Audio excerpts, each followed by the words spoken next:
Labdien! Šodien pie mums ciemos lielisks ģitārists un brīnišķīgs mūzikas autors, kurš ir sarakstījis 2 solo albumus, piedalījies daudz citu Latvijas mūziķu ierakstos, kā arī guvis augstas vietas diezgan daudz starptautiskos mūzikas konkursos. Kā viens no tiem 19. gadā pasaules fingerstyle čempionātā, kurš notika ASV, Kanzasā, iegūs godpilno 3. vietu. Ģitārists Gins Smukais.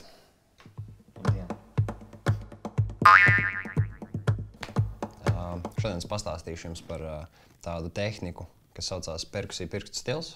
Angliski tas ir tulkots no percussive fingerstyle. Un pastāstīšu par tendencēm un parādīšu arī 3 manis pašizveidotus rifus, 3 dažādos grūtības līmeņos. Viens ir tātad tā kā it kā iesācējiem, bet, protams, kas jau bišķiņ tā kā saprot ģitāru kā tādu. Un otrs ir tātad bišķiņ grūtāks, un trešais būs absolūti nevajadzīgi sarežģīts. Pirmais, ko es gribu ieskicēt, ir kādas ir tātad tās tendences perkusiju pirkstu spēlē. Tātad viena no tendencēm, kas ir jau pašā vārdā atklāts perkusijas, kas nozīmē faktiski ritmu sekciju, bungas, tas viss uz ģitāras izpaužās tā, ka tu izmanto šo te akustiskās ģitāras korpusu kā bungas. Dažiem ir tendence izmantot šeit šo sekciju kā basbungu. Dažiem patīk šeit. Man personīgi šeit patīk atveidot basbungu. Es pat speciāli esmu šeit ielīmējis 2 pickgārdus, lai būtu mazāks trieciens uz pašu koku.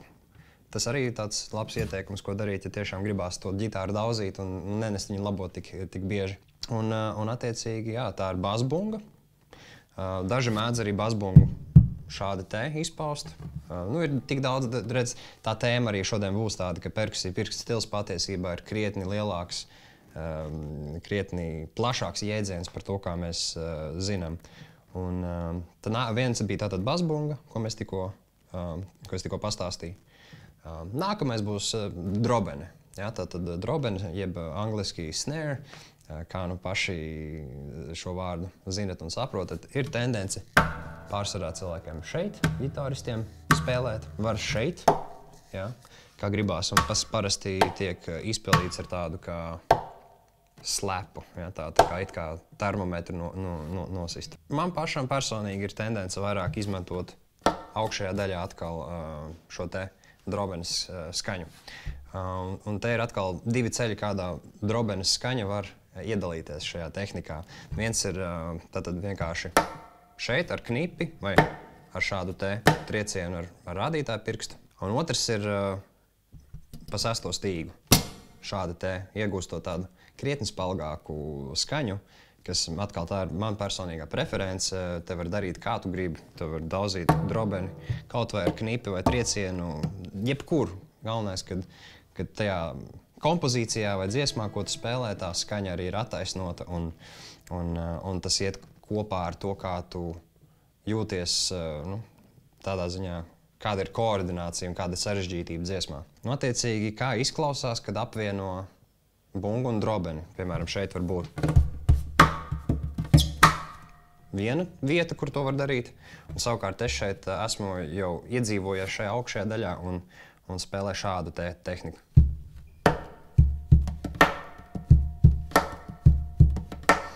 Un par sīkumiņiem es vēlāk pastāstīšu. Tad mēs esam tātad parunājuši par basbungu, par drobeni. Tad arī tātad jacen ir arī tāds bungām šķīvis, kurš atverās vaļā un ciet. To var panākt visbiežāk ar slāpētām stīgām. Tad, ko tas nozīmē? Tas nozīmē, ka mēs ar vienu roku esam apslāpējuši stīgas, vienkārši pārlikuši pāri un, kā dzirdam, stīgas neskan. Bet mēs savukārt ar labo roku ritmizējam, velkot pa dažādām stīgām. Piemēram, šādi, ja? Vai.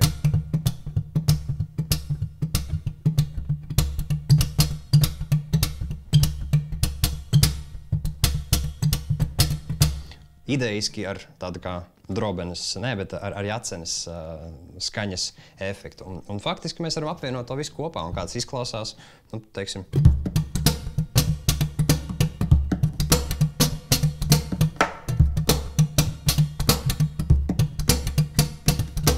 Nu tā.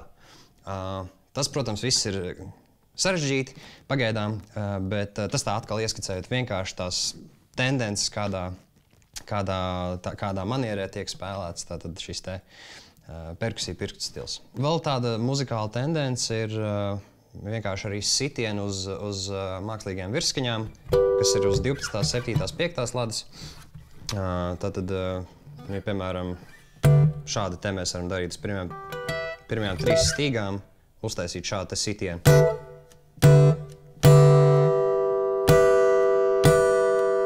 Mēs dzirdam, ka tās virsskaņas tieši ar to ataku noskan, un tas arī panāk to perkusīvo skaņas efektu, ka tev ne tikai ir tā virsskaņa, bet arī pats sitiens. Bišķiņ, bet viņš tur ir. Perkusija pirkstu stilam ir raksturīgi arī izmantot dažādas tapping tehnikas, bet tā ir atkal cita tēma, tappings un pull-offi. Par tiem šodien mēs baigi nerunāsim, bet faktiski jā, mēs ieskicējām, kādas ir tendences un kādas tehnikas šajā te perkusija pirkstu spēlē. Pirmais rifs, ar ko es padalīšos, bija iedvesmots no dziesmas Robin Dancing on My Own. Tie, kas zinās dziesmu, būs krietni vieglāk saprast kontekstu, kas nezinās, tad tāpat forši izklausīsies gan jau. Es vienkārši nospēlēšu to rifu bišķiņu un tad īstajā tempā, un tad vienkārši palielināšu, parādot, kā tad tur īsti notiek un ko darīt un kāpēc. Un es šo rifu un šo dziesmu izvēlējos, tāpēc, ka es gribēju parādīt, ka ar šo tehniku var noteikti kādā pasākumā iegriezt ballīti. Un tas pat ir izdevies vairāk kārt, un tas ir diezgan kolosāli, ka tu spēlē ģitāru, bet visi dejo tā kā pie deju mūzikas, nu tā faktiski sanāk. Tā kā jā, tas pirmais rifs ir šāds.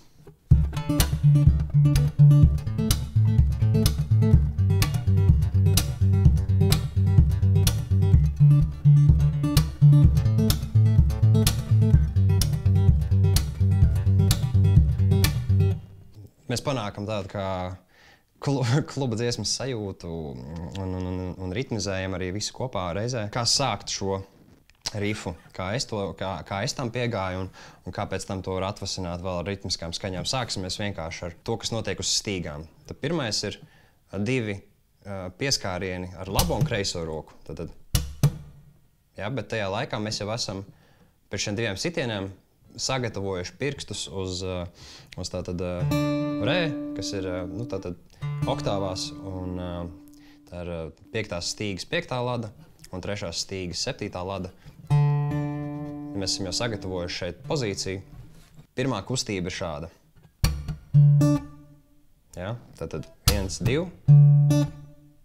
Mēs faktiski izmantosim šajā vingrinājumā tikai īkšķi un rādītāju pirkstu. Mums nevajag neko vairāk šajā vingrinājumā. Tikai, lai es pārējos pirkstus izmantoju, lai atbalstītu sev šeit roku uz 1. un 2. stīgas. Kas nav obligāti, bet ir patīkami vienkārši. Nu tā. Ja? Un tad, kad mēs esam iemācījušies šo te stabili nospēlēt, mēs varam pāplīti laist. Ja? Tad vēlreiz atkārtošu. Sitiens ar labo, sitiens ar kreiso, roka jau ir gatavībā uz šo te re oktāvu pozīciju. Un tiklīdz mēs esam nospēlējuši šo 1, 2, tad mēs vienkārši ar īkšķi un rādītāju pirkstu nospēlējam šīs te oktāvas. Tad vēlreiz. Un tad pēc tam mēs mainam uz lā. Un tad uz sol. Tiklīdz mums ir stabila sajūta par to, ka mēs varam šo rifu izspēlēt, mums ir stabila motorika un koordinācija jau radusies, tad mēs varam sākt pielikt bāzbungu, piemēram, klāt. Tātad, ko es tikko izdarīju, tā vietā, lai es pirmo sitienu veiktu vienkārši ar īkšķi pret stīgām, es vienkārši iemainīju šo sitienu pret bāzbungu, kas atrodas šeit, virspusē. Tātad vēlreiz.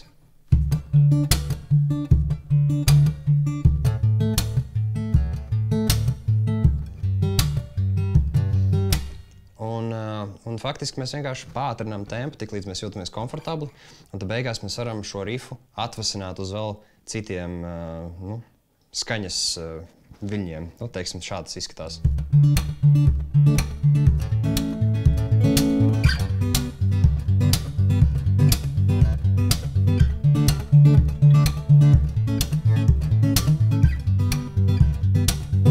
Un interesanti ar šo koordinācijas vingrinājumu ir tas, ka tu vari, teiksim, darīt kā iepriekš, mutēt stīgas tad, kad viņas nav vajadzīgas, ja, šajā sitienā. Bet mēs varam, piemēram, atstāt tātad, piemēram, mazo pirkstiņu, kas mums te ir augšējā notī, un atstāt, lai viņi skan un nemaz neatraut no stīgas, tad šādu te efektu panākot. Un to pašu darot tālāk ar nākamu aplikatūru, un te jau var iesaistīt savu iztēli, kā nu tu gribi, liekot akordus, ja, piemēram, ja es uz lā mažoru akordu šeit tikai rādītāju pirkstu kustinu šim vingrinājumam, tad tas izklausās šādi.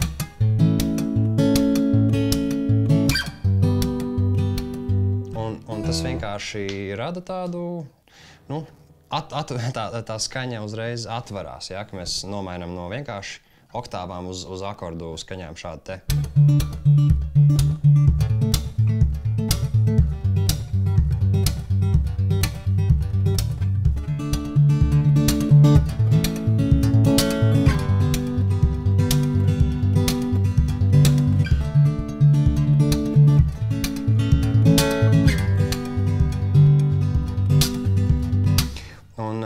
Tad vēl apkopojot pēdējo par šo rifu, ja mēs sākām vienkārši ar šādu vingrinājumu, atvasinājām tālāk ar pieliekot basbungu, un vēl, ko es nepieminēju, kas ir baigi svarīgi,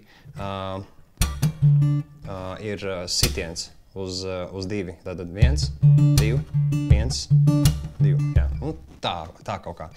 Un tā, kad jutīsies komfortabli, tad uz ballīti varēs nākt spēlēt deju mūziku.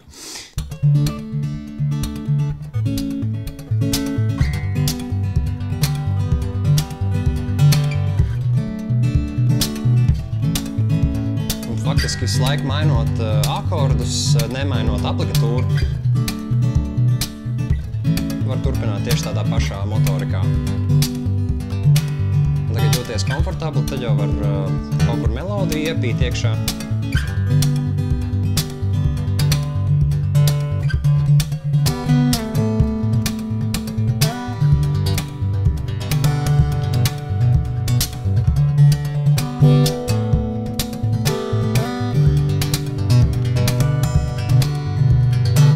Tā kaut kā. Un tā dziesma turpinās. Tas bija pirmais rifs. Un pirms mēs dodamies uz nākamo rifu, kas jau būs drusciņu sarežģītāks, gribu piemetināt pāris lietas par vispār tehnikas attīstīšanu kā tādu. Ja tiešām ir jautājums, kā lai es ātrāk un vienkāršāk un foršāk iemācos sarežģītas tehnikas, kaut vai uz ģitāras, tad, manuprāt, visātrākais ceļš, vismaz manā gadījumā, kāds bija manā dzīvē, es dzīves pirmos gadus, kaut kur sākot no 8 līdz 11 gadiem, es mācījos bungas spēlēt. Un visi ritma vingrinājumi ar abām rokām, kājām, viss tas ir patiesībā tie zemūdens akmeņi, kāpēc cilvēkam, piemēram, tīņu vecumā ir vieglāk iemācīties kādu instrumentu, vai pat tas var būt kaut vai, nezinu, tīņu vecumā, tu mācies bungas, ritmu pamatus, un kaut vai pēc tam vienalga, kad cik tev gadi, 25, 27, vienalga, tev pēc tam ir vieglāk pieiet tam instrumentam un savaldīt pirkstus, jo tu jau esi kaut kā pamanījies attīstīt savu koordināciju un pirkstu un acu koordināciju, pareizāk sakot. Un tāds tas, manuprāt, viens no lielajiem tādiem noslēpumiem, kā iemācīties kādu instrumentu ātrāk. Protams, tam nav jābūt pašmērķim. Bet tas noteikti daudz ko atvieglos, ļoti daudz ko atvieglos, ja sāks ar fundamentālām ritma lietām, ar ritma vingrinājumiem un paradidliem un visu, ko ne. Nu tā, un tāpēc arī tā mana mīlestība par bungām atvasinājās uz ģitāru, jo es varu faktiski to pašu izdarīt uz ģitāras, izrādās. Un, nu tā, un tad arī tas par to gan viss. Tagad nākamais rifs. Viņš izklausās aptuveni šāds.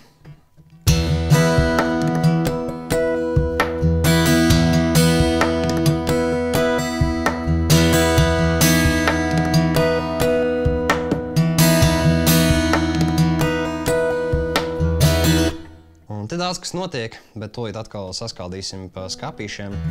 Tad rifam akords ir šāds te.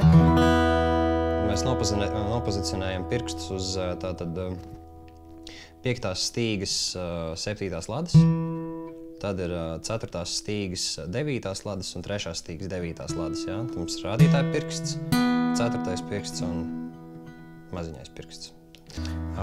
Pirmā kustība, kas te notiek, tā tad ir šāds te sitiens pa stīgām, faktiski vēl ar savu dēlnu uzsitot bišķiņu pa korpusu, tad šāds te. Kā man tas izskatās, es ar vidējo pirkstu, kad es šo kustību taisu, es ar vidējo pirkstu bišķiņu pieskaros pārējām stīgām. Tam pirkstam jābūt relatīvi brīvam, bet ne pilnībā, lai viņš tur neslīd kaut kur tālāk. Var sakot, pirmā kustība ir šī. Es viņu veicu ar sānisku locītavas kustību šādu te. Un nākamais, kas notiek pēc šī sitiena, ir es vienkārši novelku pa stīgām 2 reizes šitā te pār. Jā, tad var ar pirkstu darīt, ar visiem pirkstiem, kā nu ērti. Šoreiz pieturēsimies vienkārši pie tā, kad ar rādītāju pirkstu mēs pārvilksim pāri stīgām. Nākamais, kas te notiek, ir šāda te kustība. Tātad ar delnu un ar īkšķi. Ar delnu un nevis ar īkšķi, bet ar rādītāju pirkstu mēs uztaisim knipi. Un tas ir viens no, manuprāt, sarežģītākajiem jokiem, ko es šodien jums pastāstīšu, jo tas prasa laiku, lai jūs sagatavotu. Tātad uzreiz jau sitienu. Tas prasa laiku adaptēties. Mēs varam, protams, ja jums ērti darīt šādi. Ar šādu sitienu. Ja?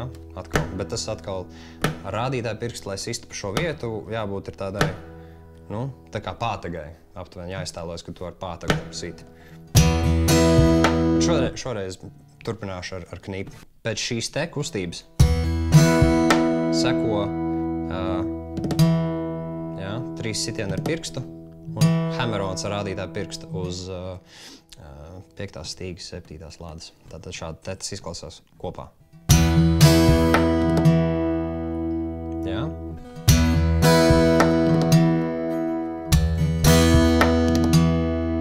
Un vēlreiz.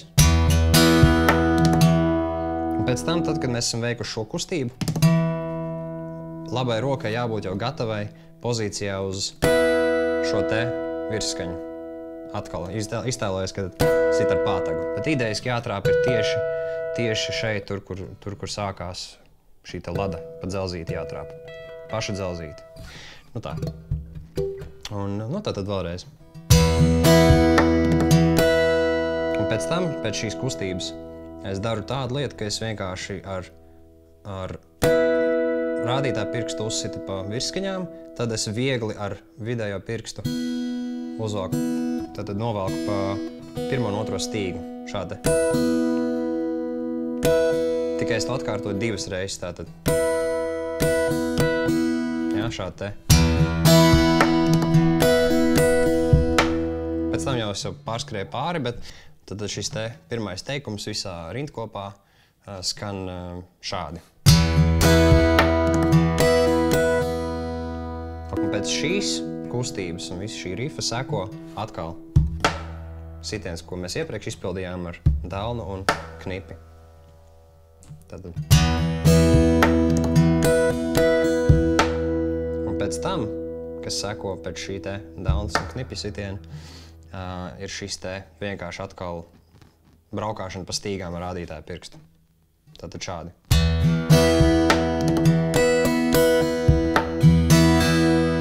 Jā. Un tas arī pa lielu viss.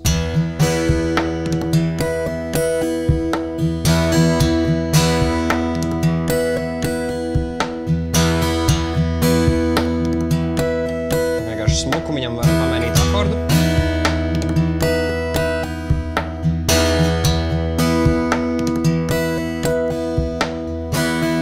Nu tā kaut kā. Cerams, ka sapratāt, tā pietuvinājāt datora ekrānu pie pirkstiņiem.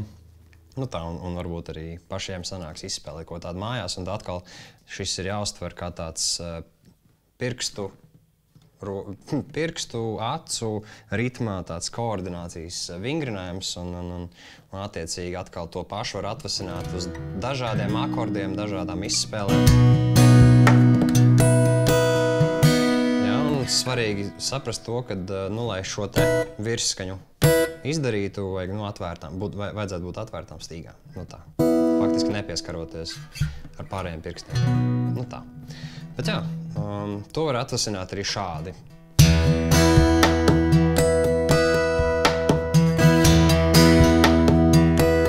Jā, tas, kas mainījās, ir tas, ka tā vietā, lai es spēlētu šo te kustību ar 3 sitieniem un 1 hammeronu, es vienkārši to pamainu uzsitot ar rīkšķi pa šo te sekciju. Bet turpat atkal sako tas pats hammerons.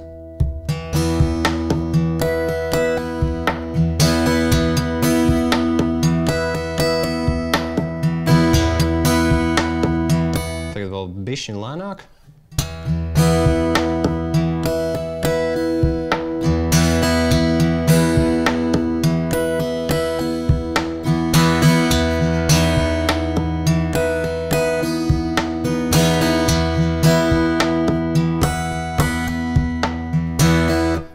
Tā, un beigās tam jāizklausās vienkārši šādi.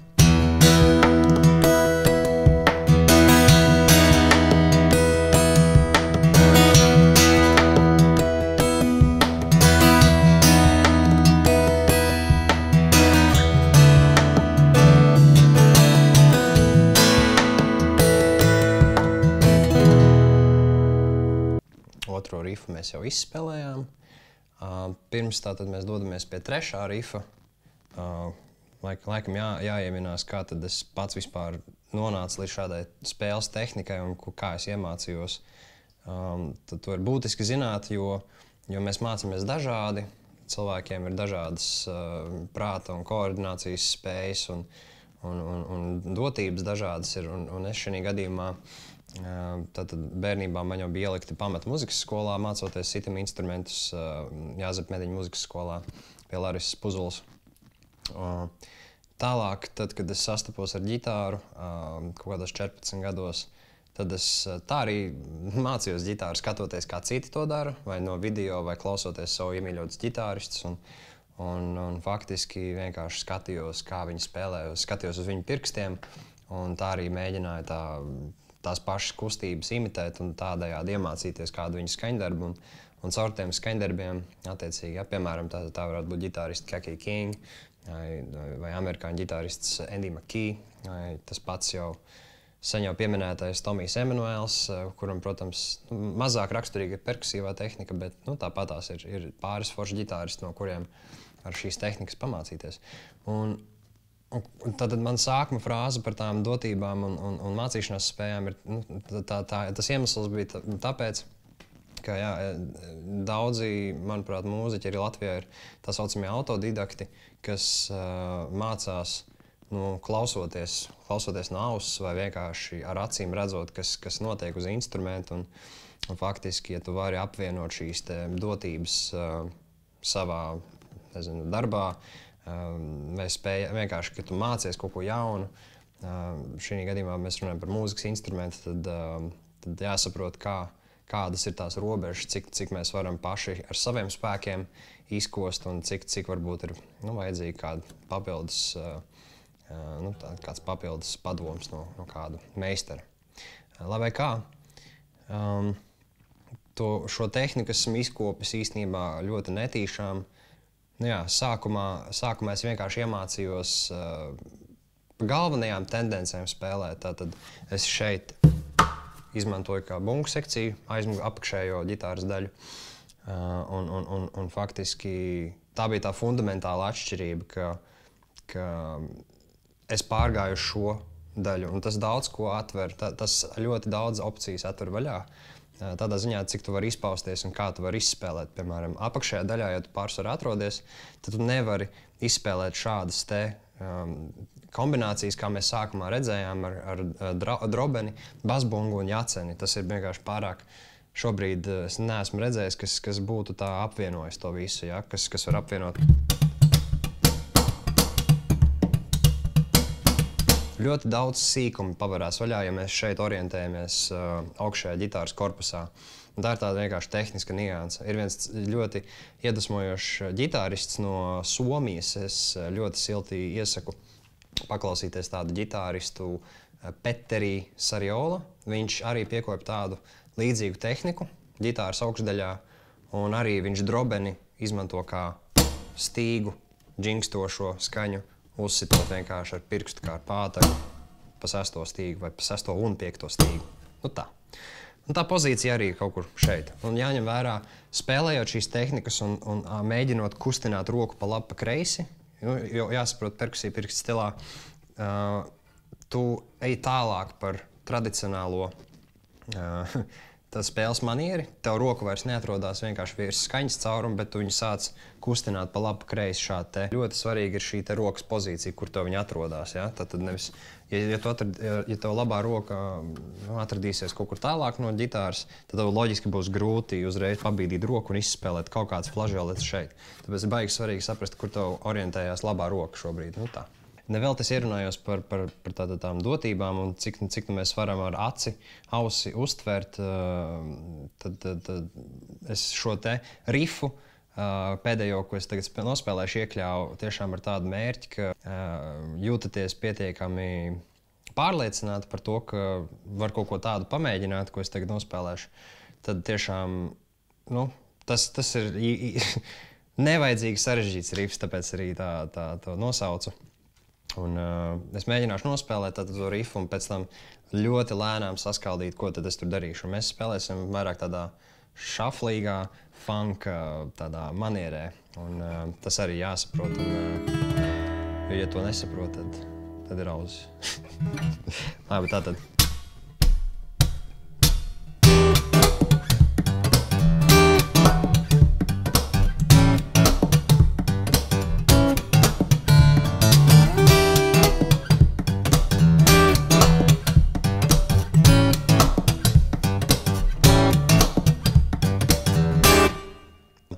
Šis rifs sākās ar tā saucamo Jimi Hendrix akordu. Tad šis rifs sākās atkal ar to pašu sitienu, kādu mēs iesākām otro rifu. Ja? Tad tas ir vienkārši sitiens pa visām stīgām, ar dēlnu pieskarās drusciņi korpusa augšdaļā un ar vidējo pirkstu tātad bišķiņu atbrīvojot, mēs pieskaramies pārējām stīgām. Tātad. Un beigās jābūt šādam rezultātam. Ja?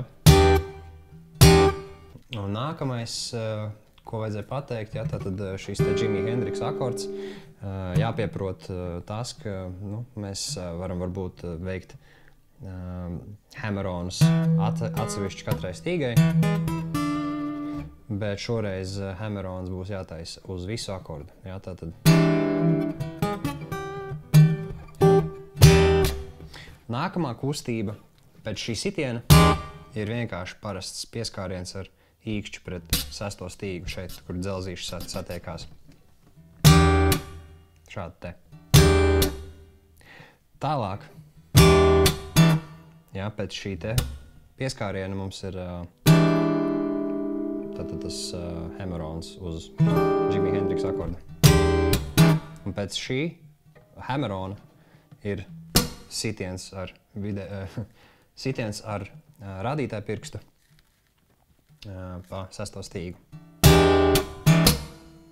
Jā, un es vienkārši turpināšu ļoti lēnām izspēlēt šo rifu, Un, faktiski, jā, jums vienkārši jāiemācās, tas riffs būs tā vairāk vai mazāk skatoties un imitējot šīs te kustības. Jā, tātad.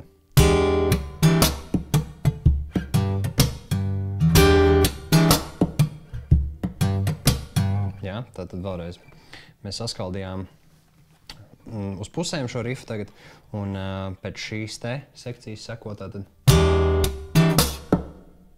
Jā. Jā, tad kas notiek? Tātad pēc šiem 4 sitieniem. Tad pēc tam ir. Jā. Ja mēs noliekam kreiso roku momentā pozīcijā, lai mēs apslāpētu visas stīgas un veicam šādas kustības. Jā, tad vēlreiz. Faktiski, ja jūs mācāties šo rifu, varbūt nav būtiski man skaidrot sīkāk, ko es tur daru. Vienkārši šādi te atkārtošu vēlreiz. Jā, un pēc tam, pēc šī pirmā teikuma seko tātad atbilde, kas ir pull-off, hammer-ons un pull-offs uz 3. ladas 6. stīgas. Jā, tātad.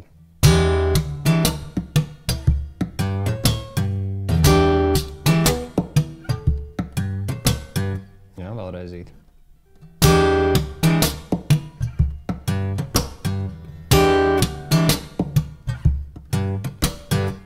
Ja jūs jūtaties jau droši par šo pirmo frāzi,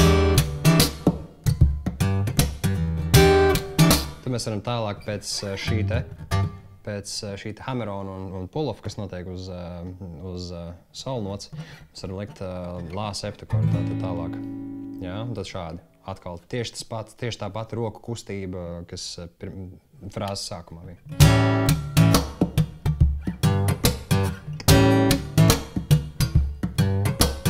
Jā, tad es izspēlēšu vēlreiz ļoti lēnām visu šo rifu, un tad atkal kā izklausās ātrākā tempā.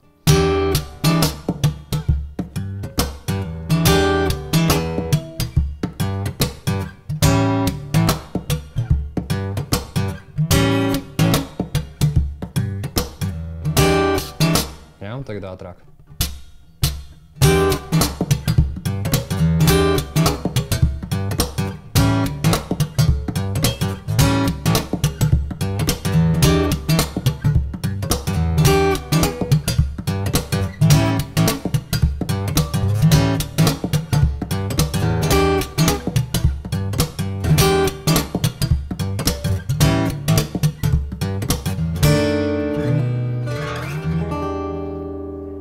Tā. Laikam šodien arī viss. Jā, vēl veiksmi iemācīties šos rifus un droši, jo radošāk tam var pieiet, jo labāk. Un tā, atkal jāpaturprātā, ka tie ir vairāk vai mazāk šodienai domāt kā tādi koordinācijas vingrinājumi un ieskats vienkārši, cik plašs var būt perkusija pirksts stils, un ka patiesībā šis stils arī var skanēt vairākos mūzikas žanros, kā mēs šodien dzirdējām pašā sākumā deju mūzikā. Tad beigās arī mēs noslēdzām šo filmēšanas sesiju ar funku, un manuprāt, tas ir tieši tas brīnišķīgais aspekts perkusija pirksts stilam, kurā es arī iemīlējos, un es domāju, ka turpināšu arī ar tādu mīlestību pieiet un tikai nemīlēt pārāk daudz, jo tā var nest ģitāru labot gandrīz katru nedēļu. Un tomēr ģitāra ir no koka un ļoti viegli ir ieplēst ar vienkārši parastu belnas triecienu. Un vēlreiz atkārtošos, ka ļoti svarīgi, ja jūs taisat tiešām perkusijas uz ģitāras, padomājiet nekautrēties par to, ka kaut kas tiek uzlīmēts, uzlikts vienkārši, lai aizsargātu pašas ģitāras struktūru. Jo daudzot arī pa šejienu, piemēram, ja šeit nav nekāds aizsargs slānis, tad bieži vien no iekšpuses ģitārā vienkārši ielūst riba, vai tās ribas vienkārši ir tur saliktas un salīmētas, un tā līme netur tādu triecienu, kādu tu parasti liec. Tā var tas ir ļoti riskanti, tā ļoti stiprs īsti. Kopjam savu instrumentu, izmantojam metronomu un klausamies labu mūziku. Un galvenokārt, kas iedvesmo. Un tad tas ir man palīdzējis manā muzikālajā ceļā, kā es iemācījos spēlēt un izpausties. Es ļoti daudz klausījos, kā citi to dara, un tas vienmēr ir būtiski.